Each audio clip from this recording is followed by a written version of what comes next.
Dunyo tarixida ayrim joylar borki, ular haqida gapirish taqiqlangan, kirish esa mutlaqo mumkin emas. Ular xaritada mavjud, ammo ko'z bilan ko'rish, oyoq bosish taqiqlangan. Bu manzillar ichida ming yillik sirlar, yo'q qilingan dalillar va g'alati tarix yashiringan. Bugungi videoda ana shunday 5 ta sirli va kirish taqiqlangan joylarni ko'rib chiqamiz. Italiya poytaxti Rim yuragida joylashgan, Vatikan shahrining yer ostida zamonaviy dunyodan butunlay ajratilgan sirli va mutlaqo yopiq bir olam yashirin.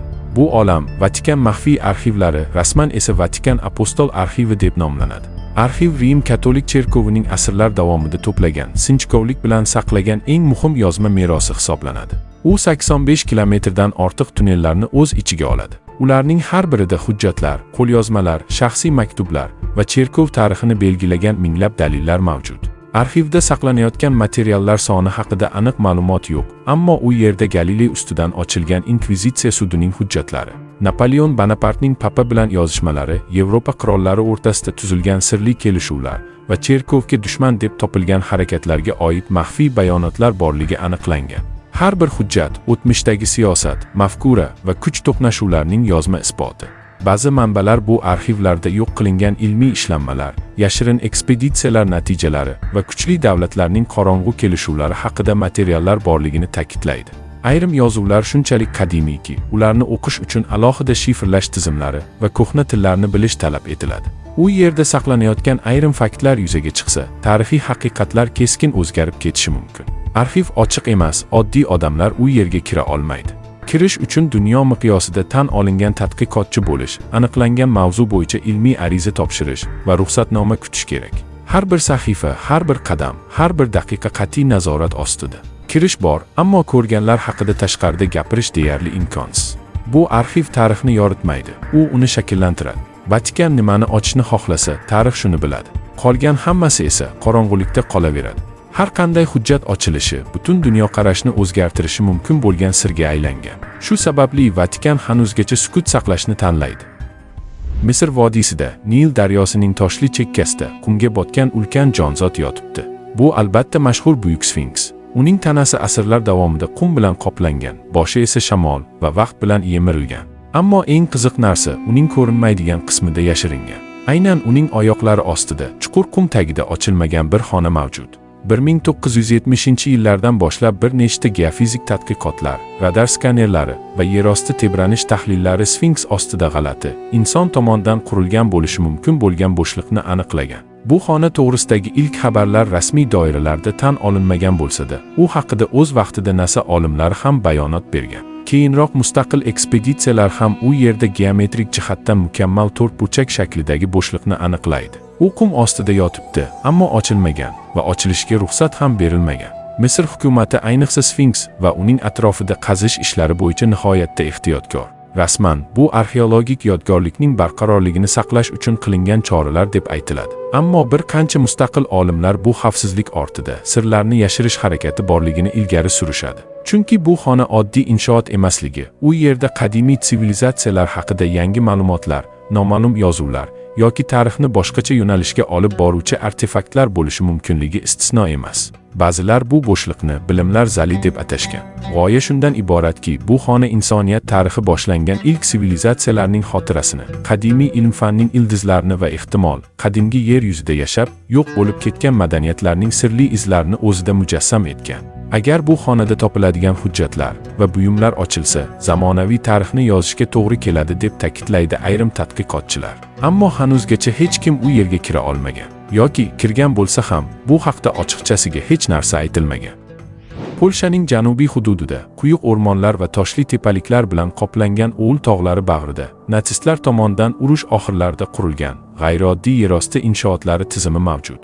Bu loyiha Project Reis deb nomlangan. 1943-yilda boshlangan bu qurilish loyihasi natsist rejimining eng maxfiy harbiy inshootlaridan biri sifatida qaraladi. Loyiha maqsadi hozirgacha aniqlanmagan. Hujjatlar yo'q qilingan, qurilish to'xtatilgan, ammo inshootlar hanuzgacha yer ostida, yashirin holatda saqlanib qolgan. Bu loyiha 7 ta asosiy yerosti kompleksdan iborat bo'lgan. Ularning ba'zilari tog' ichiga o'yilgan tunnel tizimlari, boshqalari esa qisman betonga o'rab chiqilgan ko'p darajali inshootlar bo'lib, ayrimlarining chuqurligi 40 metrga yetgan. Eng yiriklaridan biri Ksiyech qasri ostida joylashgan tunnel tizimi bo'lib, u yerda maxfiy laboratoriyalar, qurol zavodlari yoki boshqaruv markazlari bo'lgani taxmin qilinadi. Ko'p qismlariga hali ham kirib bo'lmaydi. Ular temir eshiklar bilan muhrlangan yoki tuproq ostiga ko'milgan. Inshootlar ko'plab mahbuslar, asosan konslagerlardan olib kelingan ishchilar tomonidan qurilgan, sharoit og'ir bo'lgan, tirik qolganlar esa deyarli qolmagan. Urush tugagach, bu tizim to'liq tugallanmagan holda tashlab ketilgan. Sovet va Polsha kuchlari u yerda qisqacha tekshiruvlar olib borgan. Hujjatlar topilmagan, loyiha rasmiy harbiy xaritalarda ko'rsatilmagan. Shu sababli bu joy atrofida sirlar va taxminlar ko'paygan. Ba'zilar u yerda natsistlarning maxfiy tajribalari olib borilgan, hattoki urushni davom ettirish uchun alternativ markaz tayyorlangan deb hisoblaydi. Bugun Project Reis hududining faqat kichik qismi turistlar uchun ochiq. Biroq katta qismlari hanuz yopiq, xavfli va nazorat ostida saqlanadi.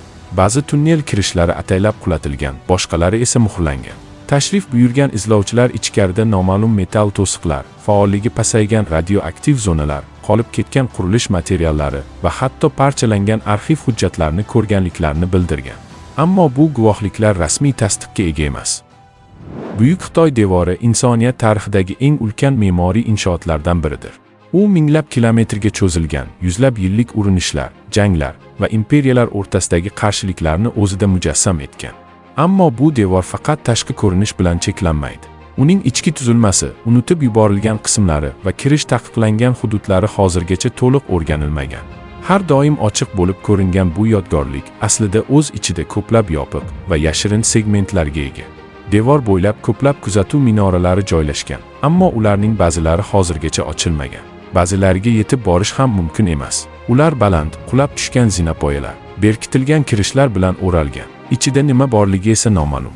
Yana bir qator segmentlar bor. Ular rasmiy xavfsizlik zonasi sifatida belgilangan va tashrif buyuruvchilar uchun yopilgan. Sababi strukturaviy xavf, biroq ayrim mustaqil tadqiqotchilar bu yerda qadimiy qo'lyozmalar yoki arxivlar mavjud bo'lishi mumkinligini taxmin qiladi. Ayrim hududlarda devorning pastki qismida yerosti bo'shliqlari aniqlangan. Qadimiy arxitektura shakllari shuni ko'rsatadiki, bu yerlar vaqtida harbiy zaxiralarni saqlash, signal uzatish yoki yashirin harakatlar uchun xizmat qilgan. Bugungi kunda ularning kirish joylari g'isht bilan o'rab qo'yilgan yoki butunlay ko'milgan. Bundan tashqari, Xitoy hukumati tomonidan himoya ostiga olingan ko'plab qismlar mavjud. Bu joylarda arxeologik ishlar olib borilmaydi, ruxsatsiz kirish qat'iyan man etilgan. Restavratsiya ishlari ham olib borilmaydi. Ayrim olimlar bu holatni tarixiy izlarni saqlash maqsadi bilan izohlaydi. Boshqalar esa bu joylarda noaniq yoki xavfli ma'lumotlar bo'lishi mumkinligini taxmin qiladi. Buyuk Xitoy devori asrlar davomida tashqi dushmanga qarshi himoya sifatida qurilgan bo'lsa-da, uning ichki qismlari ko'pincha ichki sirlar va qarorlarning guvohi bo'lgan. Moskva jahondagi eng muhim siyosiy markazlardan biri. Uning yuzasida baland minoralar, keng maydonlar, tarixiy binolar mavjud. Ammo aynan shu shaharning ostida millionlab odamlar bilmagan, xaritada belgilanmagan, rasmiy tan olinmagan parallel bir tizim bor. Bu tizim ikkinchi metro deb ataladi. Bu nomni rasmiy hujjatlarda topib bo'lmaydi. Ammo Rossiya harbiy razvedkasi, sobiq davlat xavfsizlik organlari va federal xavfsizlik xizmati bilan bog'liq bo'lgan harbiy va texnik manbalarda bu tunnellar haqida bevosita yoki bilvosita ma'lumotlar uchraydi. Ikkinchi metro oddiy yo'lovchilar uchun mo'ljallanmagan. U 1940-yillardan boshlab qurilgan va Sovet ittifoqining eng yuqori darajadagi rahbarlari uchun evakuatsiya yo'li, maxfiy harakat tizimi sifatida ishlab chiqilgan. U Moskva markaziy metro liniyalaridan ancha pastda joylashgan, mustahkamlashtirilgan devorlar, portlashga chidamli eshiklar, yadro hujumidan himoyalanish imkoniyatiga ega bo'lgan qatlamlar bilan o'ralgan. Har bir bekat davlat rahbarlariga tegishli muassasalar bilan bog'langan. Kremldan boshlanib, razvedka markazlari, harbiy akademiyalar, hatto sirli yer osti baza va yotoq joylariga tutashgan. 1990-yillarda sobiq harbiy muhandislar va ayrim muxbirlar tomonidan bu tizim borasida ilk ochiqlik yuzaga keladi. Ayrim hujjatlar, intervyular va hatto sun'iy yo'ldosh tasvirlari orqali yer ostida qo'shimcha metro liniyalari mavjudligi tasdiqlangandek bo'ladi.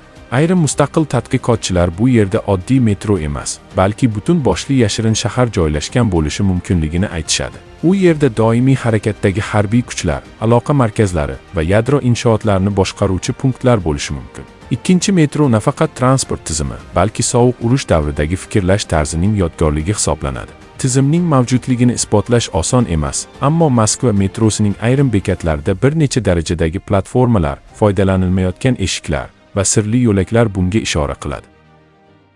Sirli joylar har doim mavjud bo'lgan. Ularga borish qiyin, tushunish undan ham mushkul. Asl haqiqat esa hanuz yopiq eshiklar ortida qolmoqda. O'z fikrlaringizni izohlarda yozib qoldiring va obuna bo'ling. Shu kabi ko'plab sirli va qiziqarli tarixiy ma'lumotlar uchun Telegram kanalimizga ham qo'shilib oling. Kanal havolasi esa video tavsifida.